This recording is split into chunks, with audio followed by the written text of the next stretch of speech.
دایی یه فرصت خوب حالا پشت مدافعان خداداد عزیزی توی دروازه گل برای ایران خداداد عزیزی باز هم روی زمین گشت سردار آزمون و توی دروازه سردار آزمون گل به نام آزمون و برای ایران بزنه کریم انصاری توی دروازه کریم انصاری دروازه پرتغال باز شد علی دایی سام توپ توی دروازه اشتباه حرکت از کوچان نژاد فرصت برای کوچان نژاد توی دروازه گل برای ایران. Hey, welcome to another episode of Gol Bezan. My name is Sina Sadzada. I'm the new host of the Gol Bezan podcast.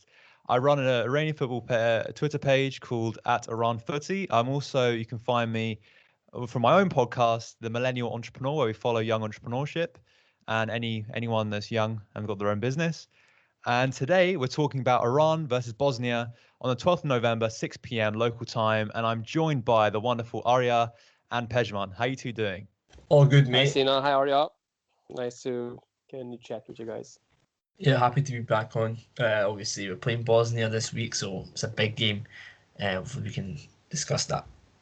Yeah, Iran versus Bosnia. This is a game that we've already played before.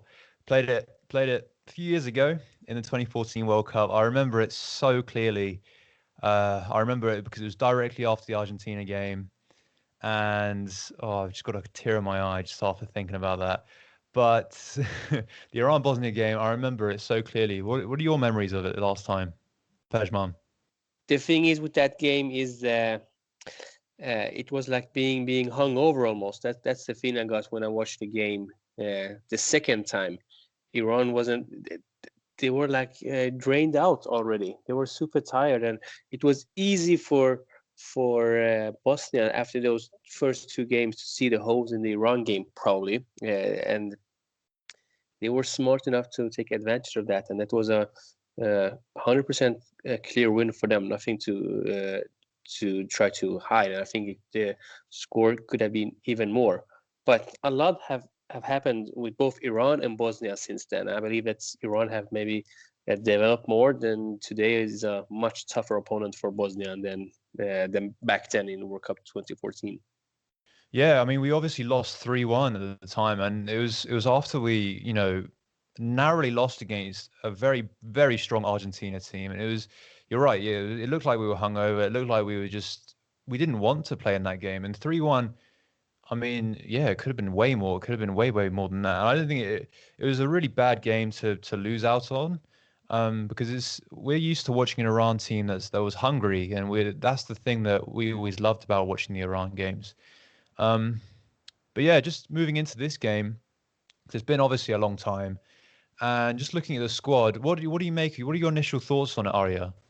Well, I mean, compared to obviously the 2014 Cup squad, it's a much stronger team, than that time.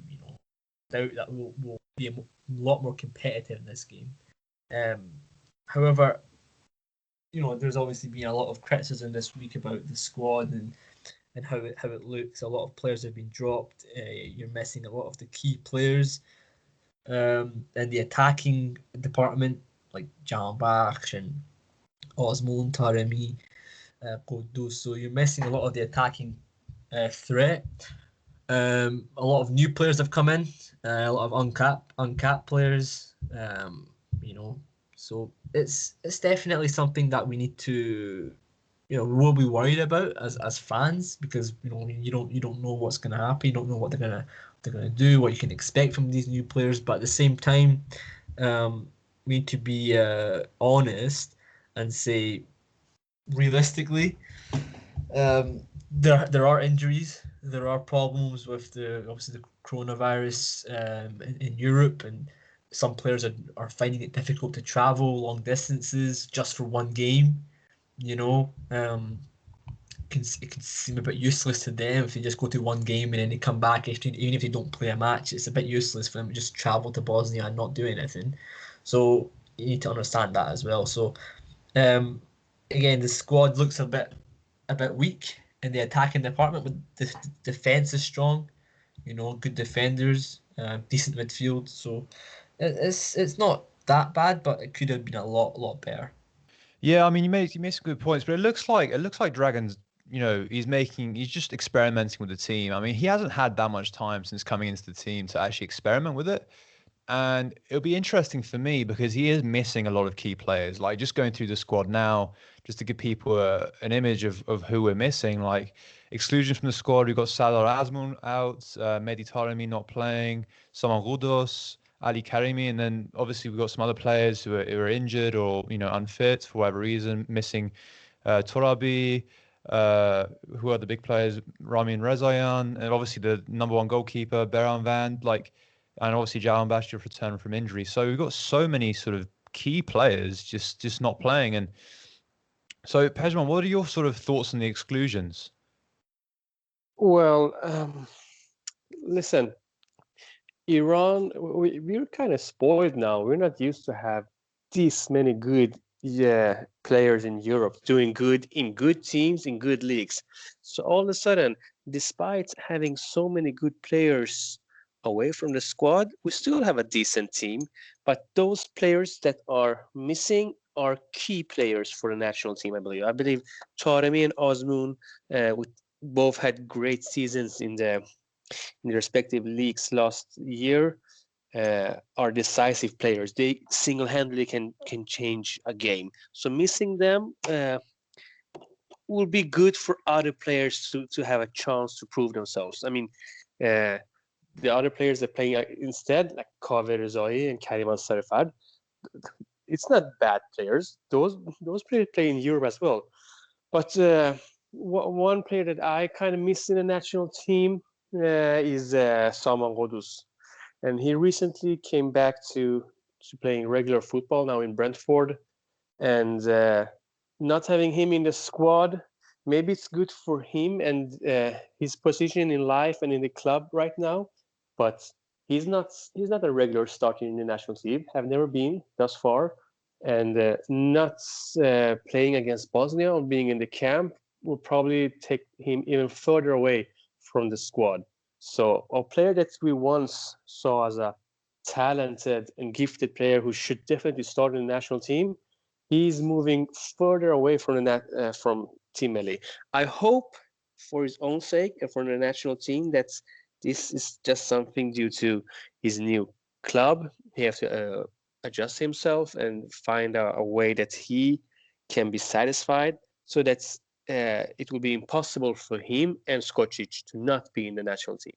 But at the moment, to be honest, we have enough good players in the midfield that Saman Goudos isn't, Iran can play without him for some time without it will affect the results, I believe. Yeah, you made some really good points, especially around the strikers. If you look at the strikers who are playing, obviously Kavareza and Sarifar, they're still class players. They've been playing in Europe for a long time, and I think you're right with key starters such as Azmoun and Taremi. They always have the starting 11, and they don't give chances to other people. And I think Rezai especially is someone who's been playing a decent level for a long time, hasn't really got the chances in the national team that much, and I'd actually love to see him start and see basically how he performs.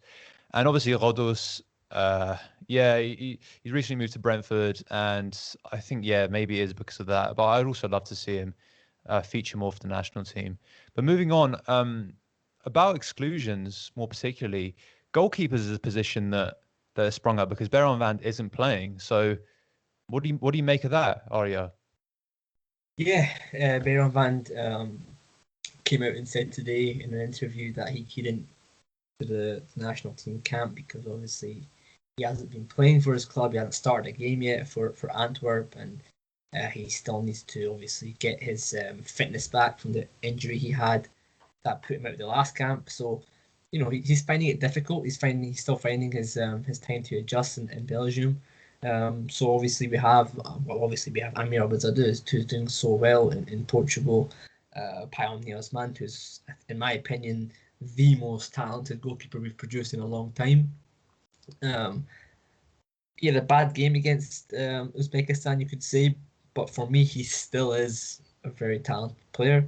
And obviously, Rashid Mazaheri is the other one who, he's a reliable replacement for Beiranvand to come in and shoot up that position. But overall, fine. But I really want to see Abedzadeh play against Bosnia on Thursday. I think he has full capabilities to perform at a high level.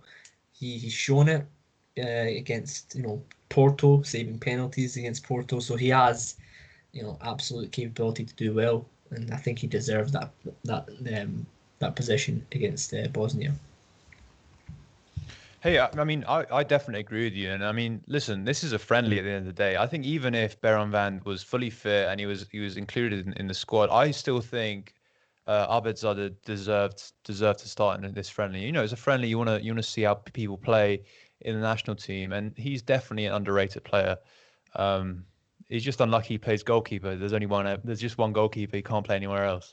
But moving on to defenders, yeah. What do you think of that, Pejman? The defenders list. Obviously, you got Majid Hosseini, Porliganji, Kanani, Khalizadeh, and you got Golami as well. What do you think of that? Not bad. It could have been better, and I'm not talking about the names. I'm more talking about the lack of play time for important players such as Majid Hosseini. Or maybe can talk more about that, but he's been injured, sidelined. In a good team in Turkey, in Trabzonspor. But the thing is that we don't know the status of the Iranian national team, to be honest. It's been so long time without see them play regularly, so it's hard to say how they will adjust and adapt. But what we know that Iran have had what Carlos Queiroz did, and probably coaches will try to follow, is have a strong and solid defensive team, or at least playing in a not defensive mind, but helping each other out. So the defenders are important, but even the midfielders are really important for the defensive kind of system that Iran usually plays. I still miss Ramin Rezayan. We can think what we want about him in social media and everything, but in my opinion, he should definitely be in the squad. I really don't know why. Is it because other players from Qatar are now included? Last time there were no Qatari players, if I'm not mistaken. So it's a bit weird. He doesn't consider him good enough because, in my opinion, he was one of the best players in the World Cup.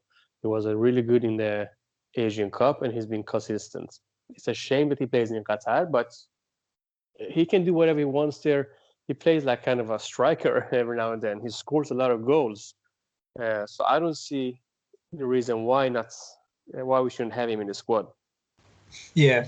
There's various reasons as obviously, we spoke about in the last podcast as to why Ramin Rezayan wouldn't be called up. It could be because he's playing Qatar. It could be because he's playing as a right winger sometimes for his club, and he's not really playing as a right back. It could also be that Skocic simply doesn't like him as a player. He doesn't like him as a player. That's just his opinion. We can disagree with that, of course.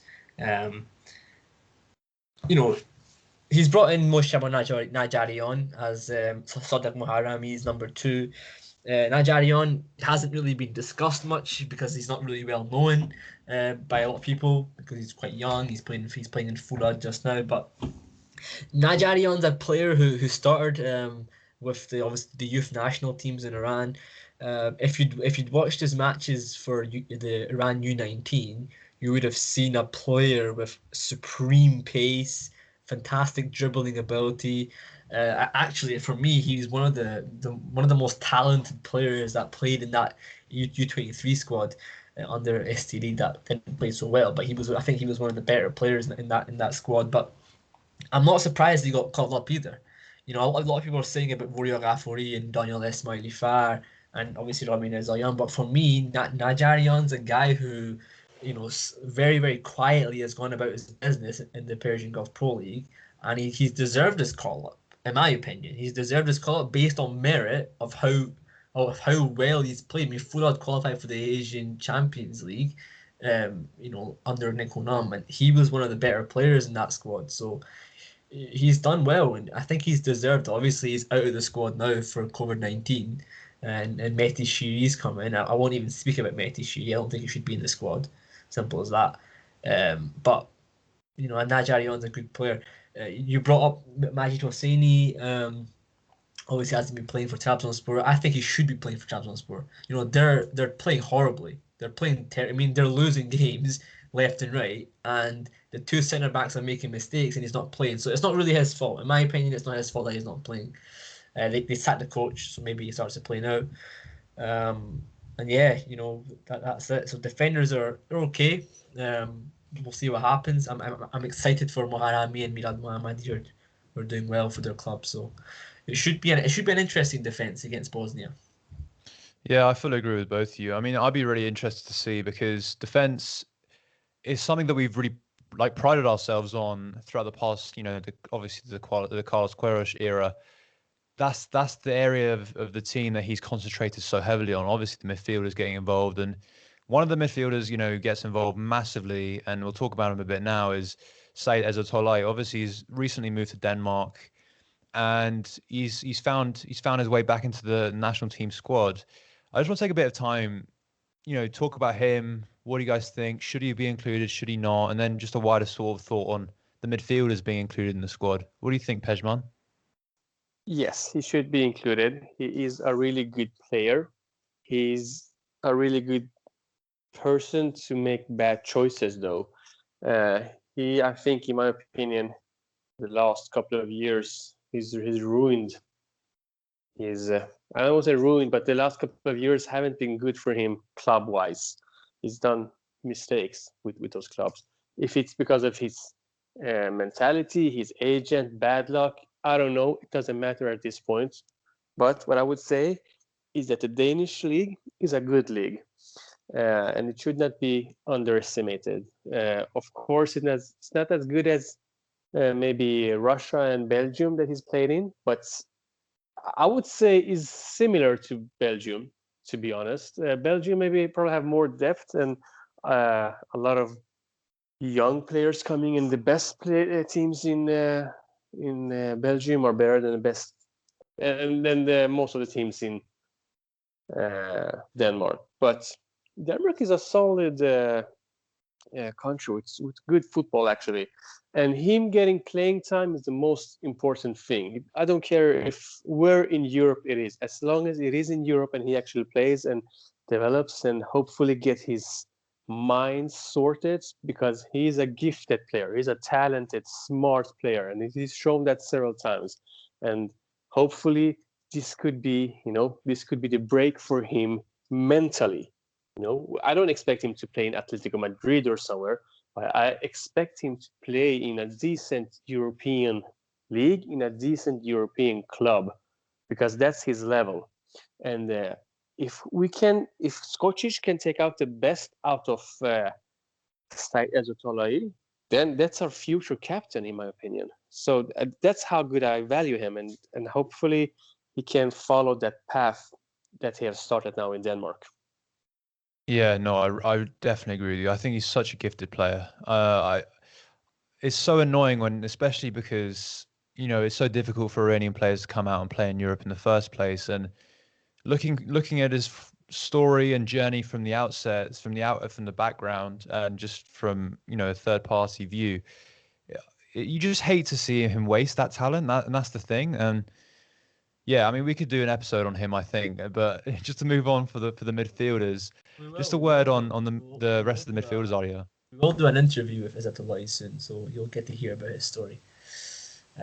Sorry, Sino. No, that sounds really cool. Yeah, Arya, just a thought on the wider sort of midfielders. Yeah, of course. So obviously against Bosnia, we've also got Housafi, who'll be the captain. In my opinion, he should be the captain, but he will be. Nurullahi as well, Nuraf Khan and Akbar Imani, who's been called up to the squad. He was called up under Carlos Queiroz a while ago. I think he played against Venezuela. He made his debut against Venezuela. He obviously plays for Tiraktor Sazi, or just Tiraktor, sorry. And he's a player, again, I don't think he deserves to be in the squad. Personally, I don't think he's good enough, but he's there because initially Ali Karimi wasn't in the squad, but he came in to replace the COVID-19 struck Ansari. But again, no Omid Ibrahimi in this squad. I know we were speaking about exclusions before, but I think Omid Ibrahimi has to be there.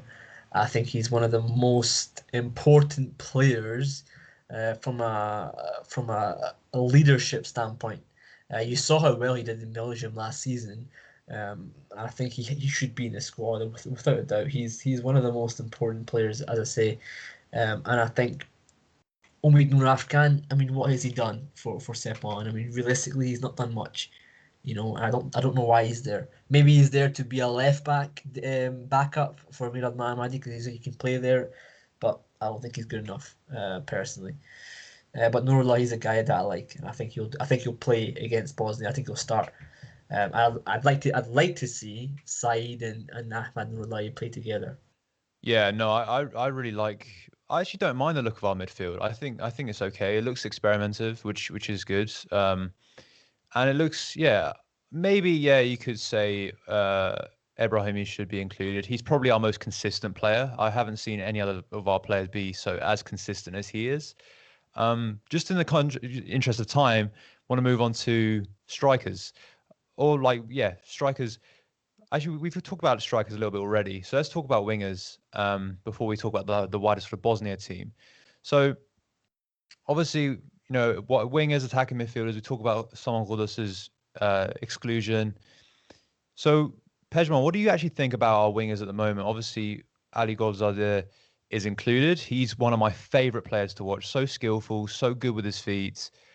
Just one of our best players to watch. I really like him. What do you think about him, the wider sort of attacking midfielders and wingers in the squad? I love Ali Golzadeh. He's my favorite in the national squad at the moment. He's so fun to watch. He's so creative. He's a smart player with a good touch, and his link and work and build up to Kaveh Rezai is amazing. Those two should start together if we were supposed to let them play. Those two should play together if they're not starting at least. Golzadeh is that kind of player that can do good offensively. I don't know how his defensive skills, to be honest. He haven't played that much in the national team. He hasn't played much in the national team at all. And in Belgium, they just have, and in Holland, he's just attacking football all the time. That's why it's so fun to watch. But maybe not so disciplined all the times. And Iran can play those kind of games against maybe teams in like Bosnia and other Asian teams. But that's why I think players such as Vahid Amiri, who is, to be honest, past his time probably, will be probably too old for the World Cup as well. That's maybe why he is included, because he's a hard-working guy that doesn't make so much noise but can sometimes play really good and really smart. And nobody, I think, expected him to do so well in the World Cup that he did. To be one of the best players in Iran, I believe. So maybe Golzadeh's defensive skills can be something that makes him not a starter.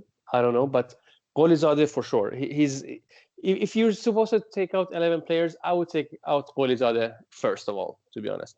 No, Azemi, Taremi, Taremi, Golzadeh. That would be awesome. Yeah, I mean, he's a player that injects so much creativity and pace and good feet and everything into the squad. He's such an exciting player to watch. So we've done a preview of the squad. We obviously talked about strikers a little bit at the beginning of the episode. So just quickly talk about the Bosnia squad. So yeah, they're missing a few key players. Obviously, Edin Dzeko's not playing. Question marks about Pjanic and wider sort of key players. What are your thoughts on the Bosnia squad, Arya? Look, the Bosnia squad, they have good players. Of course, all their players play in Europe. They've not got one player that's not playing in Europe. So they're obviously going to be a highly skilled team and also fit team. Um, they will have started their seasons earlier than a lot of the players that Iranian league just started. That's something to take into consideration, that the Iranian league just started, and a lot of these players have already been playing, quite a lot of their games for the league, so they'll be a lot fitter. They'll be more prepared. Having played, I think they've already been playing matches with the UEFA, what's it called, the Nations League. So they will be prepared from a national team standpoint as well. And yeah, but most likely they will play their reserve players. They'll play their younger players in the squad, and it will be a test though. It will be a test for Iran, because the Iranian national team will be lined up with new players. You obviously Qaidi will probably start this match. You'll probably see Cover Azai start this match, and he hasn't started many matches for the national team. Cyrus Atolai hasn't played for the national team for I think almost 2 years, if I'm not mistaken. Majid Hosseini hasn't played for a long time as well. Amir Abazad hasn't played. So there's been a lot of players who haven't played, and they won't be as prepared, whereas the Bosnians will be. So it'll be a tough game. It'll be an interesting test though, because I think Skocic probably needs this for himself, for his players to really understand if he's a good coach. As harsh as that sounds, we need to see if he's a good coach. But yeah, just touching quickly on the strikers, I think Karim Ansari-Fard could, maybe he plays a front two, because against Uzbekistan he played a 4-3-1-2, and he had Sardar Osman and Taremi playing up front with Borizadeh behind. So there could be that chance where he plays Borizadeh behind Cover Azai and Ansari-Fard. So we'll see what happens, but I think he should start. Yeah, that's it. Yeah, I mean, I agree. Yeah, it'll be interesting to see what sort of team he puts out, what formation he puts out, because he does need this, I think, because I just feel like any sort of manager that comes up for Iran now, they'll just get compared to Carlos Queiroz, and the legacy that he left, it's very hard to top that, and that's why I think this is definitely, Mark Wilmots got sacked very quickly. He would have seen that, and he should see that, he should prove himself. Well, that's the pressure that he's going to have on these friendlies. So before I wrap it up, guys, it'd be good to get some thoughts, predictions, just quick score predictions, scorers, just how the game's going to go. Ari, I'll go to you first. Well, I mean, obviously, assuming that Bosnia won't be playing, obviously Edin Dzeko's out, Pjanic isn't going to play. I don't think he'll start. Krunic, who plays at AC Milan, probably won't play. Visca, Kolasinac. So, those players probably won't play. If they do, then I think we'll lose, because those players have been playing for their clubs for, I think almost over a month now. So they'll be way fitter than our team. If they don't, I think Iran will compete. We could probably see a more defensive-minded team. Whether he plays, for example, if he plays Izzatullahi, Nurullahi, and Karimi as a midfield three, so that would be a very defensive-minded midfield. If that happens, I think it'll probably be like a 1-1 or a 2-1 to Bosnia. I think it'll be a tough game. So I'm going to go 2-1 to Bosnia. Arya is making a good point about how fit they are and how ready they are, and but then again, they don't. Maybe they want to put their energy on something else, and let's try some younger players against Iran. And the home advantage thing with COVID, it's more or less gone. So maybe that can be good for Iran. A lot of good Iranian players want to show themselves, probably much more than the younger or less experienced Bosnian players, because their national team is already more or less, the squad is already more or less fixed. Just of what Arya said, they've been playing national teams, national games in the Nations League for some time now. So Iran could be slightly more motivated, and that will give them the win, like a 2-1 win for Iran. I'm going to say a 2-1 win as well. Same as you, Pejman. I think Yeah, I don't know. I just have that feeling. I think defensively we won't be as strong, so I think we will concede. I don't believe Bosnia will bring out their strongest team, and I feel like Iran will bring more strength than being experimental. So yeah, for that reason, I think it will be 2-1.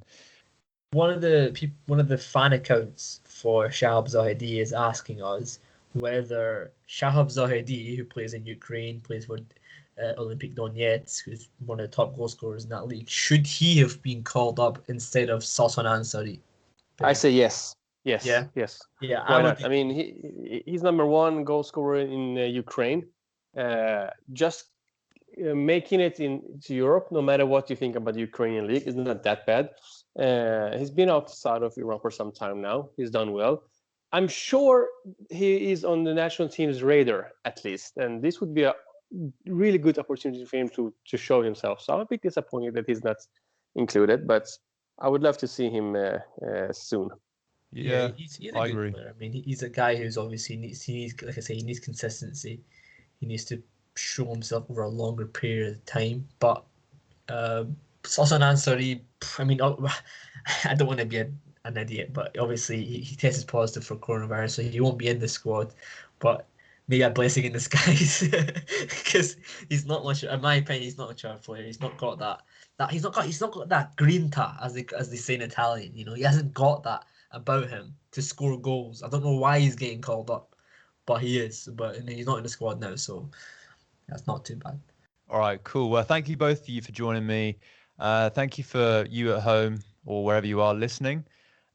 Be sure to leave a subscription on YouTube. We've started our YouTube channel. Follow us on Twitter, Instagram. All those links will be in the description. What is it? The top corner. What is it? The top corner. Guarantee it. Hello, my name is Mahdi Khani. I'm enjoying listening to Bezan podcasts.